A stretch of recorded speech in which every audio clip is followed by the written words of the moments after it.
اعوذ باللہ من الشیطان الرجیم بسم اللہ الرحمن الرحیم الحمد للہ رب العالمین وهو خیر ناصرنا ومعین ایاک نعبد و ایاک نستعین اللہم صلی علی محمد وآل محمد وعجل فرجهم رب زدنی علما ولحقنی بالصالحین رب یسر ولا تعسر وتمم بالخیر۔ السلام علیکم ورحمۃ اللہ وبرکاتہ۔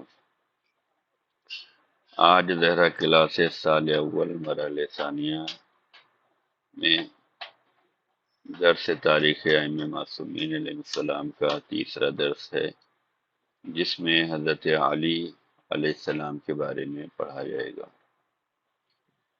مختصر حالات زندگی حضرت علی علیہ السلام۔ آپ کی تاریخ ولادت 13 رجب المرجب 30 عام الفیل کو خانہ کعبہ میں ہوئی۔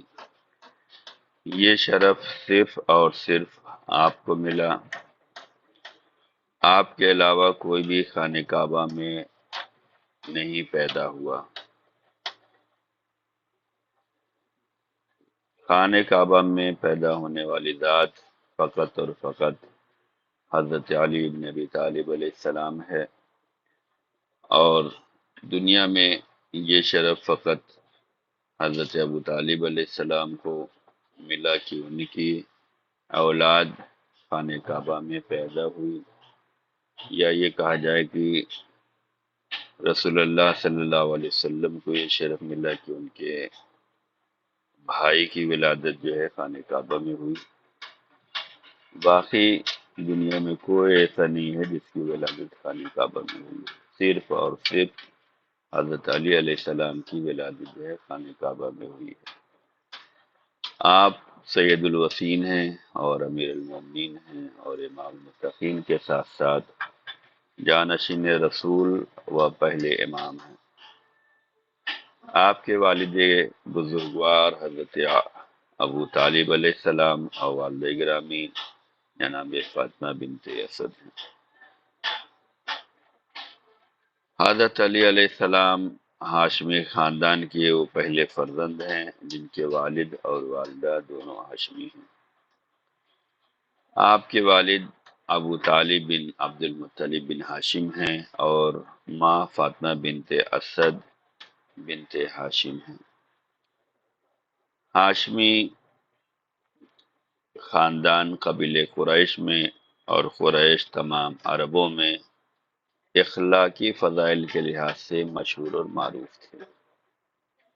جوان مردی، دلیری، شجاعت اور بہت سے فضائل بنی ہاشم سے مخصوص تھے، اور یہ تمام فضائل حضرت علی علیہ السلام کی ذات مبارک میں بدرجہ اتم موجود تھے۔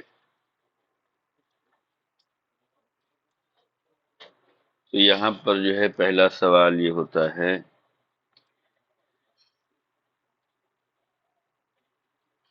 کہ قریش کے بارے میں، قریش کی فضیلت کے بارے میں بیان کریں۔ پہلا سوال یہ ہے کہ قریش کی فضیلت کے بارے میں بیان کریں۔ قریش جو ہے وہ یہ فضیلت ہے کہ بنی ہاشم جو ہے وہ قریش میں سے ہیں، ہاشمی خاندان قبیل قریش میں ہے، اور قریش تمام عربوں میں اخلاقی فضائل کے لحاظ سے مشہور و معروف ہے۔ قریش میں جو ہے جوان مردی، دلیری، شجاعت، بہت سے فضائل جو ہے بنی ہاشم سے مخصوص ہیں، یہ خاندان قریش میں سے ہیں، اور یہ تمام فضائل جو ہے حضرت علی علیہ السلام کی ذات مبارک میں بدرجہ اتم موجود ہیں۔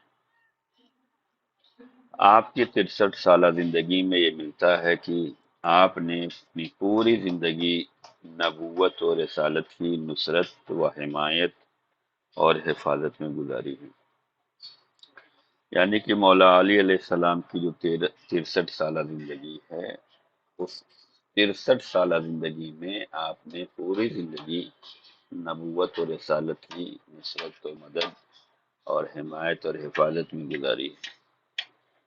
شب ہجرت جب کفار قریش رسول اللہ صلی اللہ علیہ وسلم کا قتل کرنا چاہتے تھے، آپ نے رسول اللہ کے حکم پر ان کے بستر پر سو کر ان کی جان بچائی تھی۔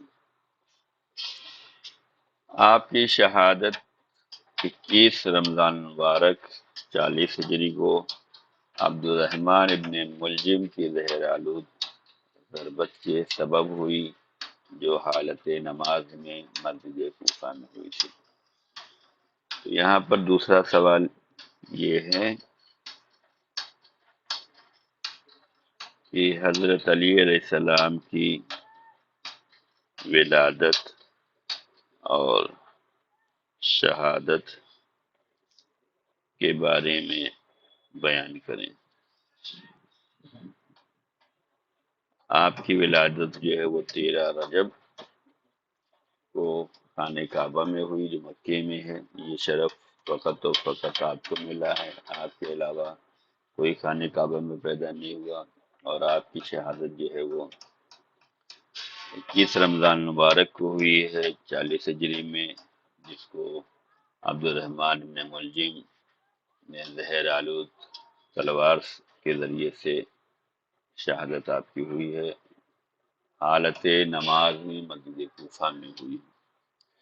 یعنی آپ نماز صبح پڑھا رہے تھے، ایسے حالت میں جو ہے عبد الرحمن ابن ملجم نے اپنی زہر آلود تلوار سے نماز کی حالت میں حملہ کیا، اور آپ اس وقت سجدے میں تھے، اور وہیں پر جو ہے ضرب لگی ہے۔ تو آپ کی شہادت جو ہے 21 رمضان مبارک کو 40 ہجری میں مسجد کوفہ میں ہوئی۔ دعوت ذوالعشیرہ میں رسالت و نبوت کی حمایت کا اعلان۔ جب حضرت رسول خدا صلی اللہ علیہ وسلم 40 سال کے ہوئے تو اللہ تعالیٰ نے انہیں عملی طور پر اپنا پیغام پہنچانے کے لیے معین فرمایا۔ اللہ کی طرف سے پیغمبر اسلام کو جو یہ ذمہ داری سونپی گئی، اسی کو بعثت کہتے ہیں۔ بعثت رسول کا مطلب یہ ہوتا ہے کہ اللہ تعالیٰ کی جانب سے جو رسالت کی ذمہ داری سونپی گئی ہے کہ پیغام پہنچائیں، اسی کو بعثت کہا جاتا ہے۔ تو یہاں تیسرا سوال یہ ہے کہ بعثت رسول کیا ہے، اسے بیان کریں۔ جب رسول خدا صلی اللہ علیہ وسلم 40 سال کے ہوئے تو اللہ تعالیٰ نے انہیں عملی طور پر اپنا پیغام پہنچانے کے لیے معین فرمایا ہے، اور اللہ تعالیٰ کی طرف سے پیغمبر اسلام کو جو ذمہ داری سونپی گئی، اسی کو بعثت کہتے ہیں۔ حضرت رسول خدا صلی اللہ علیہ وسلم پر وحی الہی کے نزول اور رسالت کے لیے انتخاب کے بعد 3 سال کی مخفیانہ دعوت کے بعد بالآخر اللہ تعالیٰ کی طرف سے وحی نازل ہوئی، اور رسول اللہ کو عمومی طور پر دعوت اسلام کا حکم دیا گیا۔ دعوت الہی کے عملی منصوبے کو عملی جامہ پہنانے والے تنہا حضرت علی علیہ السلام تھے۔ جب رسول اللہ صلی اللہ علیہ وسلم نے اپنے اعزہ و اقربا کے درمیان اسلام کی تبلیغ کے لیے انہیں دعوت دی، اس دعوت میں رسول اللہ نے حاضرین سے سوال کیا کہ آپ میں سے کون ہے جو اس راہ میں میری مدد کرے، اور آپ کے درمیان میرا بھائی وسیع اور جانشین ہو۔ اس سوال کا جواب فقط حضرت علی علیہ السلام نے دیا، لبیک یا رسول اللہ کہہ کر دیا، اور فرمایا کہ میں اس راہ میں آپ کی نصرت کروں گا۔ رسول اللہ صلی اللہ علیہ وسلم نے 3 مرتبہ اسی سوال کی تکرار کی، اور تینوں مرتبہ حضرت علی علیہ السلام کا جواب سننے کے بعد فرمایا، اے میرے خاندان والو، جان لو کہ علی میرا بھائی اور میرے بعد تمہارے درمیان میرا وسیع و جانشین ہے۔ تو دعوت ذوالعشیرہ میں جو ہے رسول اللہ نے جو ہے دعوت کا انتظام کیا تھا، کھانے کا انتظام کیا تھا، اور اپنے قبیلے والوں کو بلایا تھا، اور اس میں جو ہے یہ اعلان فرمایا کہ میرے کاموں میں کون مددگار ہوگا۔ اللہ نے مجھے رسول بنا کر بھیجا ہے، میں کار رسالت کرنے آیا ہوں، انجام دینے آیا ہوں، کون ہے جو میرے کار رسالت میں میری مدد فرمائے۔ تو ایسے موقع پر حضرت علی علیہ السلام جو ہے انہوں نے لبیک کہی۔ کتابوں میں لکھا ہے کہ 3 مرتبہ سوال کیا گیا، اور ہر مرتبہ حضرت علی علیہ السلام ہی لبیک کہتے رہے۔ یہاں پر یہ سوال بھی ذہن میں آتا ہے کہ جب رسول اللہ نے پہلا سوال کیا اور علی علیہ السلام نے لبیک کہی، تو رسول اللہ کو جو ہے اعلان کر دینا چاہیے تھا۔ اس کے بعد دوسرا مرتبہ پھر رسول اللہ نے سوال کیا، تو مولا علی علیہ السلام کو دوبارہ نہیں بولنا چاہیے تھا، اور رسول اللہ کو دوبارہ سوال نہیں کرنا چاہیے تھا۔ لیکن 3 مرتبہ رسول اللہ صلی اللہ علیہ وسلم نے سوال بھی کیا، اور تینوں مرتبہ جواب دینے کے لیے، لبیک کہنے کے لیے، حاضر رہنے کے لیے، ساتھ دینے کے لیے، مددگار بننے کے لیے رسول اللہ کے سوال کے جواب میں لبیک یا رسول اللہ حضرت علی علیہ السلام نے کہا۔ باقی کسی نے جو ہے لبیک نہیں کہی۔ یہاں پر یہ بھی بات سمجھ میں آتی ہے کہ رسول اللہ صلی اللہ علیہ وسلم یہ بار بار سوال دہرا رہے تھے تاکہ کوئی یہ نہ کہہ پائے کہ ہمیں موقع نہیں دیا گیا۔ رسول اللہ نے خوب موقع دیے، لیکن مولا علی علیہ السلام کے علاوہ کوئی نہیں حاضر ہوا، کوئی مدد کا وعدہ نہیں کیا، کسی نے لبیک نہیں کہی۔ جب رسول اللہ نے پہلی مرتبہ علی علیہ السلام کو بٹھا دیا تو دوبارہ نہیں بولنا چاہیے تھا۔ یہ سوال عام ذہنوں میں آتا ہے، لیکن یہاں سے یہ بھی سمجھ میں آتا ہے کہ جب رسول اللہ بلائیں تو لبیک کہنا چاہیے، اور جب بٹھائیں تو بیٹھ جانا چاہیے۔ رسول اللہ بار بار سوال کر رہے ہیں، اور بار بار مولا علی علیہ السلام جواب دے رہے ہیں، لبیک کہہ رہے ہیں۔ بتلانا یہ چاہتے ہیں کہ رسول جب بھی تمہیں بلائے اس کی آواز پہ تمہیں لبیک کہنا چاہیے۔ یہی اطاعت رسول ہے، یہی محبت رسول ہے۔ ایسا نہ ہو کہ ہم یہ کہیں کہ ہم نے تو لبیک کہی تھی اور رسول اللہ نے ہمیں بٹھا دیا، اب ہم نہیں کھڑے ہو سکتے نہیں۔ رسول اللہ نے دعوت ذوالعشیرہ میں بار بار سوال کیا، اور بار بار علی نے جواب دیا، تاکہ لوگوں کو پتہ چل جائے کہ اطاعت رسول کیسے کی جاتی ہے۔ یہاں چوتھا سوال یہ ہے کہ حضرت علی علیہ السلام نے اطاعت رسول کا عملی پیغام کیسے دیا۔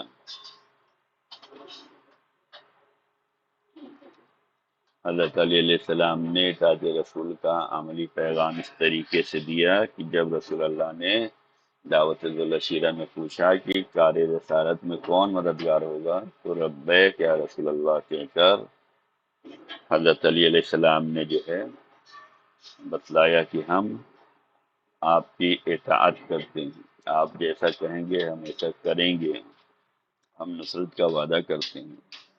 رسول اللہ نے جب بٹھال دیا تو بیٹھ گئے، اور جب آواز دی تو کھڑے ہو گئے سوال کے جواب میں کہ ہم حاضر ہیں۔ یہاں پر مولا علی علیہ السلام نے یہی پیغام دیا ہے کہ جب رسول بلائیں تو آ جانا چاہیے، جب بٹھائیں تو بیٹھ جانا چاہیے۔ یہ نہیں کہنا چاہیے کہ ہم حاضر ہیں اور آپ نے پھر دوبارہ کیوں سوال کر دیا اور ہمیں کیوں بٹھال رہے ہیں۔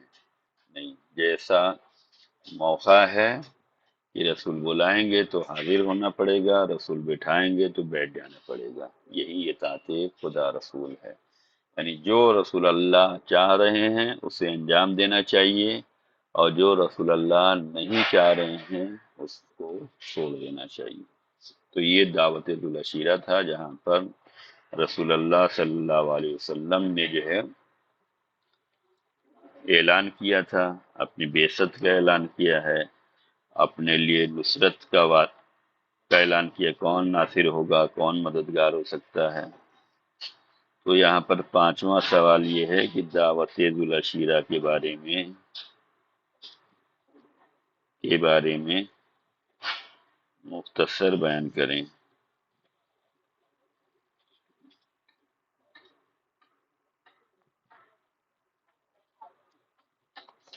رسالت و نبوت کی حمایت کا عملی نمونہ۔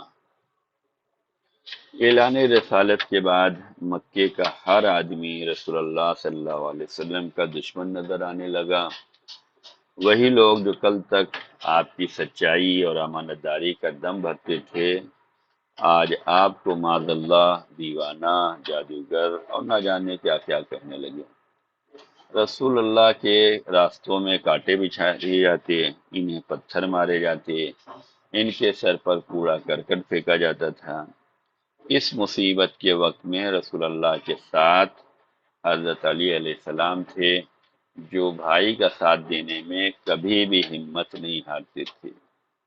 وہ ہمیشہ محبت اور وفاداری کا دم بھرتے رہے اور ہر موقع پہ رسول اللہ کے سینہ سپر رہے، یہاں تک کہ وہ وقت بھی آیا کہ جب مخالف گروہ نے انتہائی سختی کے ساتھ یہ طے کر لیا کہ رسول اللہ صلی اللہ علیہ وسلم اور ان کے تمام گھر والوں کا بائیکاٹ کیا جائے۔ حالات اتنے خراب تھے کہ جانوں کے لالے پڑ گئے تھے۔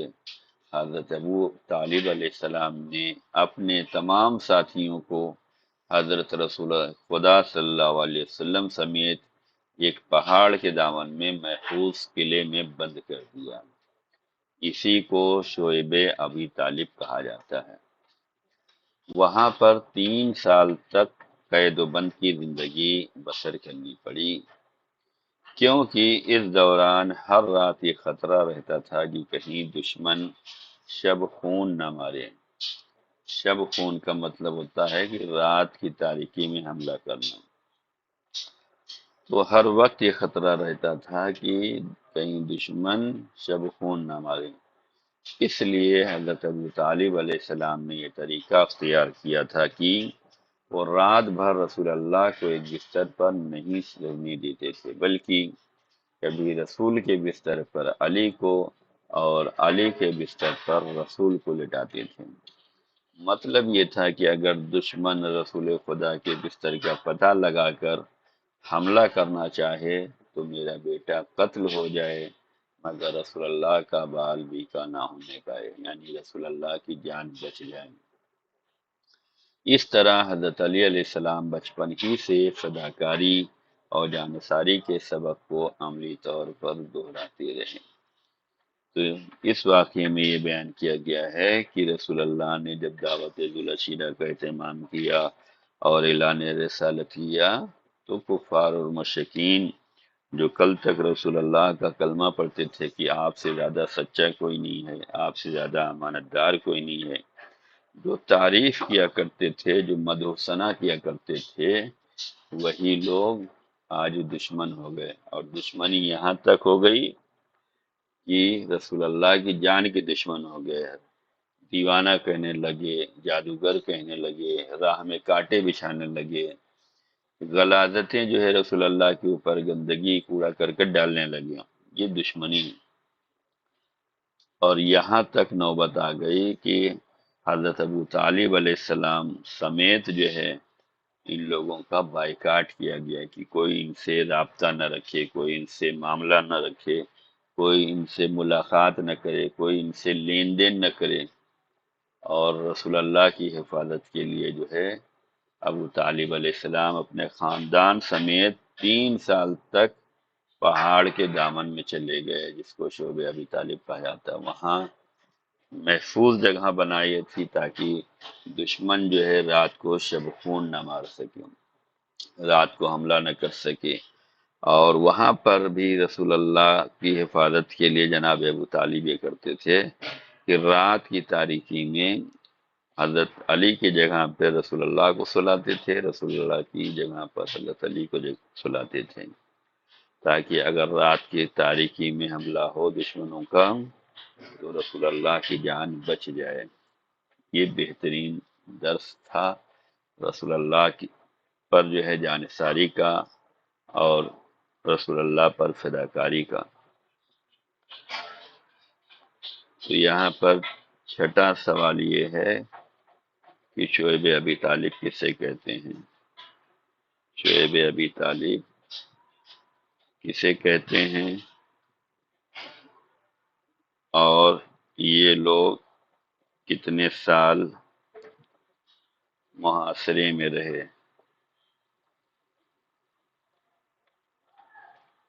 تو شعیب ابی طالب وہ جگہ ہے جہاں پر ابو طالب اپنے قبیلے والوں کو لے کر پہاڑ کے دامن میں چلے گئے تھے تاکہ محفوظ رہیں، دشمنوں کے حملوں سے محفوظ رہیں، اور 3 سال تک وہیں پر رہے۔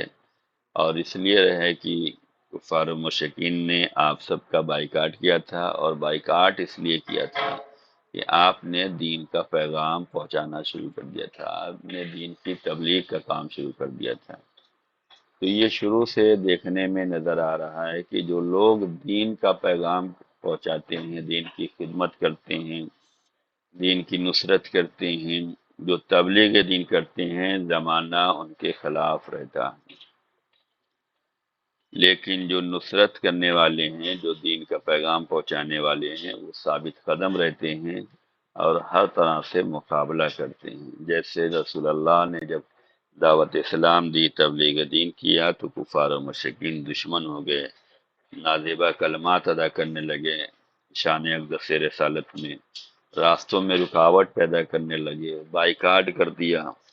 لیکن یہ سب تکلیفوں کا سامنا کرتے رہے اور شعیب ابی طالب میں 3 سال تک رہے، اور اس کے ساتھ جو ہے جناب ابو طالب نے ساتھ دیا ہے، اور بھرپور ساتھ دیا ہے کہ رات کو بھی حفاظت کرتے تھے، دن کو بھی حفاظت کرتے تھے۔ تو یہاں سے سمجھ میں آتا ہے کہ جناب ابو طالب جو مولا علی علیہ السلام کے والد بزرگوار ہیں، جو رسول اللہ صلی اللہ علیہ وسلم کے چچا ہیں، انہوں نے بھی خدمت دین بہت زیادہ کی ہے۔ ہمیں ان کی خدمتوں کا، ان کی نصرتوں کا، ان کی فداکاری کا اعتراف کرنا چاہیے۔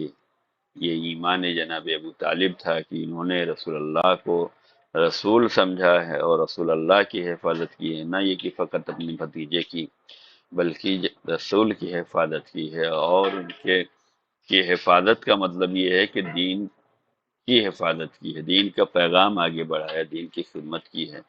تو ہمیں جناب رسول اللہ کی ساتھ ساتھ جناب ابو طالب کی خدمتوں کا بھی اعتراف کرنا چاہیے کہ یہ محسن اسلام ہیں، جنہوں نے اسلام پر احسان کیا ہے۔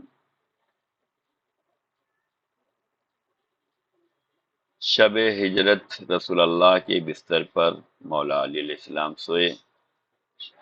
حضرت علی علیہ السلام کے دیگر افتخارات میں سے، افتخارات یعنی فخر کی جمع ہے، فخر و مباحات، جو خصوصیت حاصل ہے، جو افتخار حاصل ہے مولا علی علیہ السلام کو، بہت زیادہ ہیں۔ ان میں سے ایک یہ ہے کہ شب ہجرت مشرکین مکہ نے جب رسول اللہ کے قتل کی سازش رچی تو آپ نے پوری شجاعت کے ساتھ رسول اللہ کو بستر پر سو کر ان کی سازشوں کو ناکام کیا ہے۔ حضرت علی علیہ السلام کا افتخار یہ تھا کہ شب ہجرت کفار و مشرکین نے رسول اللہ کے قتل کی سازش رچی تھی۔ ہر قوم و قبیلہ میں سے ایک بندہ لیا گیا تھا کہ سب مل کر جو ہے رسول اللہ کو قتل کریں گے تاکہ یہ لوگ کسی سے مقابلہ نہ کر سکیں۔ لیکن حکم خدا ہوا کہ آپ ہجرت کر جائیں۔ رسول اللہ نے ہجرت کی، اس سے پہلے اپنے بستر پر اپنے بھائی حضرت علی علیہ السلام کو سلایا، اور حضرت علی علیہ السلام سوئے، اور رات بھر دشمن یہی سمجھتا رہا کہ نبی سو رہے ہیں۔ اور جب صبح ہوئی، یہ لوگ گھر میں داخل ہوئے اور چادر جب ہٹائی تو دیکھا علی سو رہے ہیں۔ تو رسول اللہ کے بستر پر سونے کا شرف بھی جو ہے رسول اللہ صلی اللہ علیہ وسلم کے بستر پر سونے کا شرف جو ہے حضرت علی علیہ السلام کو ملا۔ وفات جناب خدیجہ اور جناب ابو طالب علیہ السلام سے رسول اللہ کا دل مکے سے ٹوٹ گیا اور آپ نے مدینہ کی طرف ہجرت کا ارادہ کر لیا۔ دشمنوں نے یہ سازش رچی کہ ایک رات جمع ہو کر رسول اللہ کے گھر کو گھیر لیں اور حضرت کو شہید کر ڈالیں۔ جب حضرت کو اس کی اطلاع ہوئی تو آپ نے اپنے جانثار بھائی علی علیہ السلام کو بلا کر اس سازش کے بارے میں اطلاع دی اور فرمایا کہ میری جان اس طرح بچ سکتی ہے کہ اگر آج رات آپ میرے بستر پر میری چادر اوڑھ کر سو جائیں اور میں مخفی طور سے مکے سے روانہ ہو جاؤں۔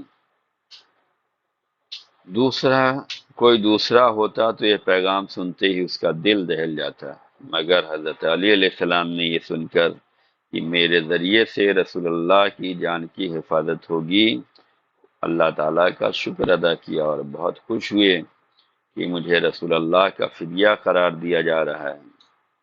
یہی ہوا کہ رسول اللہ شب کے وقت مکہ معظمہ سے مدینہ منورہ کی طرف روانہ ہو گئے اور علی علیہ السلام رسول کے بستر پر سو گئے۔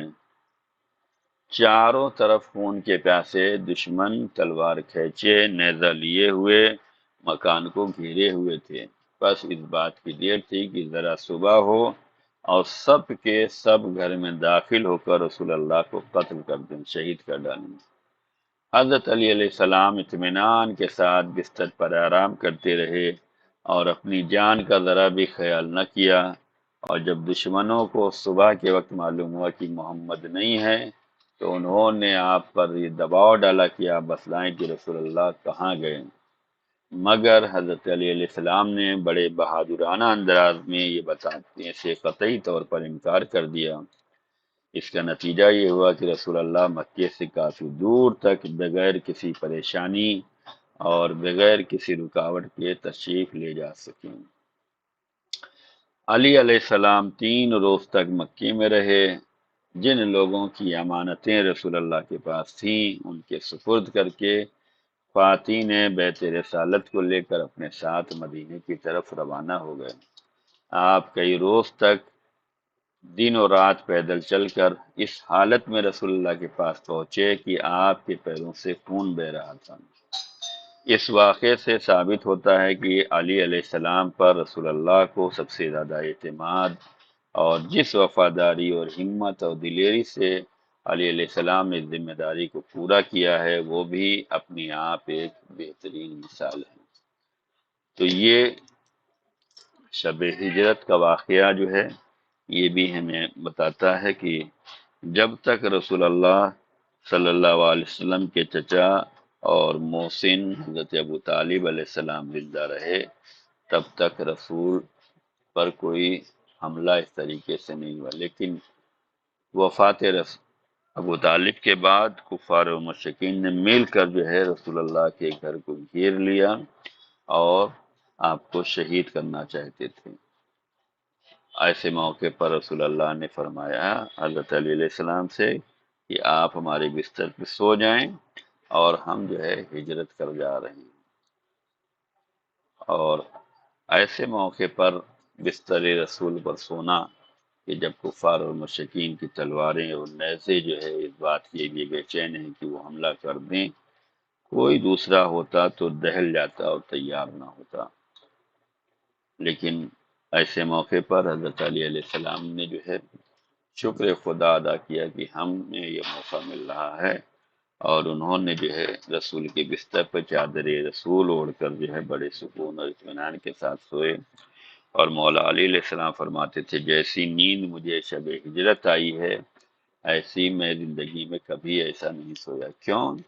اس لیے کہ رسول اللہ نے فرمایا تھا کہ آپ ہمارے بستر پہ سو جائیں اور امانت پہنچا کر جو ہے مدینے تشریف لے آئیے گا۔ قول رسول پر مولا علی علیہ السلام کو اتنا بھروسہ تھا کہ معلوم تھا کہ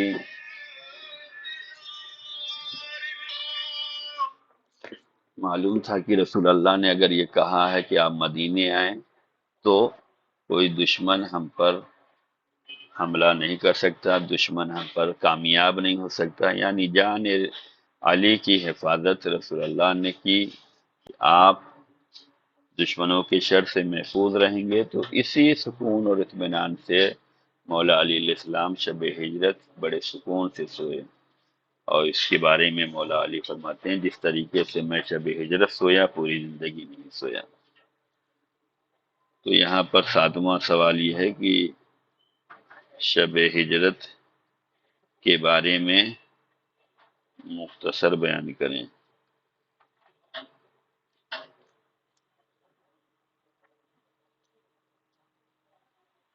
آپ کی احادیث سے مبارکہ، حضرت علی علیہ السلام نے فرمایا کہ امر بالمعروف نہی عن المنکر، یہ دونوں موت کو قریب نہیں آنے دیتے اور روزی میں کمی نہیں ہونے دیتے، بلکہ ثواب کو دگنا کرتے ہیں اور اجر کو عظیم کرتے ہیں۔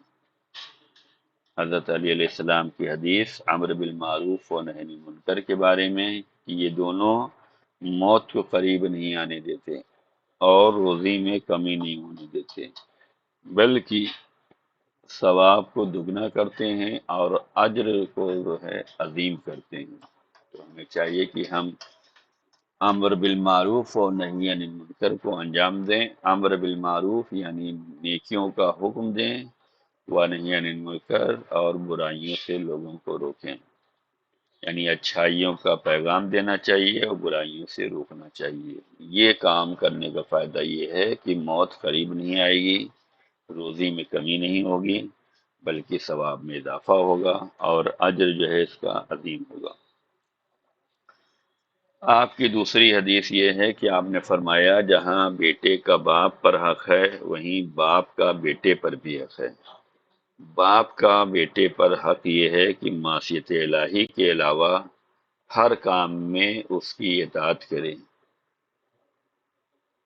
اور بیٹے کا باپ پر حق یہ ہے کہ بیٹے کا اچھا نام رکھے اور اس کو اچھی تربیت کے ساتھ ساتھ اس کو قرآن کریم کی تعلیم دے۔ آپ کی تیسری حدیث یہ ہے کہ آپ فرماتے ہیں کہ جو اپنے باطن کی اصلاح کرتا ہے تو اللہ تعالیٰ اس کے ظاہر کی اصلاح کرتا ہے، اور جو اپنے دین کے لیے کام کرتا ہے تو اللہ تعالیٰ اس کی دنیا کے لیے کفایت کرتا ہے۔ یعنی کہ ہمیں اپنے باطن کی اصلاح کرنی چاہیے۔ باطن کی اصلاح کا مطلب یہ ہے کہ ہمیں اپنے ایمان کو منور کرنا چاہیے، ہمیں جو ہے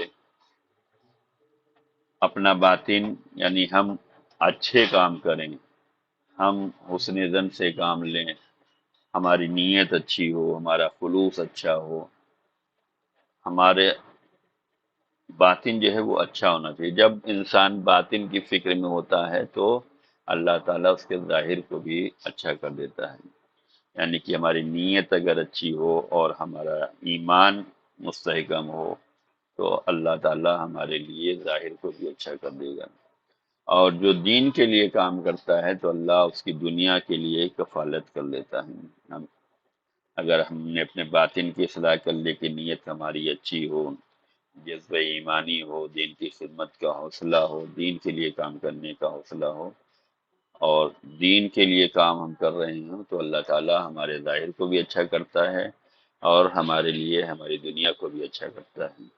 رسول اللہ صلی اللہ علیہ وسلم نے جس طریقے سے دین کے لیے کام کیا تو ساری رکاوٹوں کو ٹھکراتے رہے اور ساری رکاوٹوں کا مقابلہ کرتے رہے، تو اللہ تعالیٰ نے جو ہے دین کو عالم اسلام پر پھیلایا ہے، اور ہر دیندار، ہر مسلمان رسول اللہ صلی اللہ علیہ وسلم کا جو ہے اس بات کا احسان مند ہے کہ انہوں نے خدمت کی ہے، انہوں نے دین پہنچایا ہے، انہوں نے ظلمتوں سے نکال کر نور کی جانب ہمیں لے کر آئے ہیں۔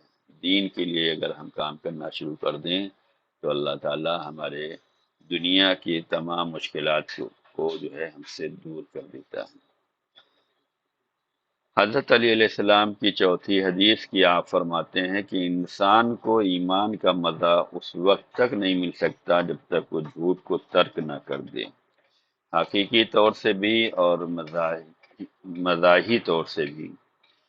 یعنی اگر ہم یہ چاہتے ہیں کہ ایمان کا مزہ لذت ہمیں مل جائے تو یہ اس وقت ممکن ہوگا جب ہم جھوٹ کو چھوڑ دیں۔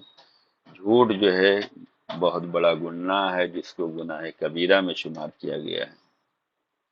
جھوٹ کے بارے میں یہ کہا گیا ہے کہ جھوٹ جو ہے تمام برائیوں کی چابی ہے، برائیوں کا گھر جو ہے وہ جھوٹ ہے۔ انسان جھوٹ کے ذریعے سے تمام برائیوں میں ملوث ہو جاتا ہے۔ علی علیہ السلام فرماتے ہیں کہ اگر تم نے جھوٹ کو ترک کر دیا تو تمہیں ایمان کا مزہ مل جائے گا، ایمان کی لذت مل جائے گی۔ یہ جھوٹ چاہے حقیقی طور پہ چھوڑا جائے یا مزاحی طور پہ، دونوں ہے۔ یہ نہ ہو کہ مذاق میں بھی جھوٹ بول دیں، جیسے عام طور پہ آج کے زمانے میں ہی ہوتا ہے کہ انسان جھوٹ بھی بولتا ہے، کہیں مذاق کے طور پہ کہہ دیتا ہے، جہاں جیسا ہے جھوٹ کا سہارا لیتا ہے۔ تو جب تک جھوٹ بولتے رہیں گے تب تک ہمیں ایمان کا مزہ نہیں مل سکتا ہے۔ حضرت علی علیہ السلام فرماتے ہیں کہ ایمان کا مزہ اس وقت تک نہیں مل سکتا جب تک انسان جھوٹ کو ترک نہ کر دے، چاہے وہ حقیقی طور پر ہو یا مزاحی طور پر بھی ہو۔ آخری حدیث حضرت علی علیہ السلام کی کہ آپ فرماتے ہیں کہ دنیا صاف جیسی ہے، یعنی اس کا چھونا تو نرم ملائم ہے مگر اس کے اندر زہر ہلاہل ہے۔ بے خبر نادان اس کے دل دادا ہو جاتے ہیں مگر عقل مند اس سے ڈرتا رہتا ہے۔ علی علیہ السلام نے دنیا کی مثال سانپ سے دی ہے۔ سانپ چھونے میں نرم و نازک ہوتا ہے، ملائم ہوتا ہے، مگر اسی سانپ کے اندر زہر ہوتا ہے جو ڈسنے کے لیے انسان کو تیار رہتا ہے، جس کے ڈسنے سے جو ہے انسان کی جان چلی جاتی ہے۔ لیکن بے خبر اور نادان اس کے دل دادا ہو جاتے ہیں دنیا کے، مگر عقل مند جو ہے اس دنیا سے ڈرتا رہتا ہے۔ تو یہ 5 حدیث مبارکہ تھی جو حضرت علی علیہ السلام سے منسوب تھی۔ آپ نے جھوٹ کے بارے میں بیان کیا، آپ نے دنیا کے بارے میں بیان فرمایا، آپ نے امر بالمعروف یعنی منکر کے بارے میں بیان فرمایا، آپ نے باپ بیٹوں کے حقوق کے بارے میں بیان فرمایا۔ یہاں پر 8واں سوال یہ ہے کہ حدیث مولا علی میں سے 2 حدیث کو بیان کریں۔ یہ رہا آج کا مختصر سا درس جو حضرت علی علیہ السلام کے بارے میں تھا، تاریخ معصومین علیہ السلام کے بارے میں تھا۔ امید کرتا ہوں کہ یہ درس آپ تمام قارئین کی سمجھ میں آیا ہوگا، اور یہ دعا کرتا ہوں کہ ہم سب اہل بیت علیہ السلام کے، ائمہ معصومین علیہ السلام کی سیرت پر چل سکیں، ان کے راستے پہ چل سکیں، ان کی تعلیمات پر زندگی گزار سکیں، ان سے محبت کا اظہار کر سکیں، اور ان کی احادیث جو ہمارے لیے نمونہ عمل ہے، ہمارے لیے باعث درس ہے، ہمیں ان کی حدیثوں پر بھی عمل کرنا چاہیے۔ دنیا سے ہمیں اتنا ہی لینا چاہیے جتنا ہمارے لیے حلال ہو، اور ہم جو ہے اپنی ذمہ داریوں کو ادا کر سکیں۔ اور ہمیں اگر ایمان کا مزہ چکھنا ہے تو ہمیں جھوٹ کو چھوڑنا پڑے گا۔ یہ جھوٹ چاہے مذاق میں ہو، چاہے جیسے بھی ہو، جھوٹ تو جھوٹ ہوتا ہے۔ تو ہمیں چاہیے کہ ہم ان باتوں پر عمل کر سکیں۔ ان باتوں پر عمل کرنے سے ہی ہماری زندگی کامیاب زندگی ہو سکتی ہے۔ اللہ، رسول اور اہل بیت ہماری کامیاب زندگی دیکھنا چاہتے ہیں۔ اگر ہم اپنے کو دین و دنیا میں کامیاب بنانا چاہتے ہیں تو ہمیں قرآن اور اہل بیت کی تعلیمات پر عمل کرنا پڑے گا۔ خدا ہم سب کو توفیق دے کہ اس راہ پہ ثابت قدم رہیں، دین کی خدمت کرتے رہیں، اور جو خدمت ہم سب کر رہے ہیں تعلیم حاصل کر کے، تعلیم دے کے، خدا ہماری ان خدمتوں کو قبول کرے اور اس کا بہترین سے بہترین صلہ میسر کرے۔ آمین یا رب العالمین۔ جو سوال کیے گئے ہیں ان کے جواب آپ تمام قارئین لکھ کر ہمارے ٹیلی گرام نمبر پر سینڈ کریں۔ خدا سب کی توفیقات میں اضافہ فرمائے، آپ کی خدمتوں کو قبول کرے۔ وقت والسلام علیکم ورحمۃ اللہ وبرکاتہ۔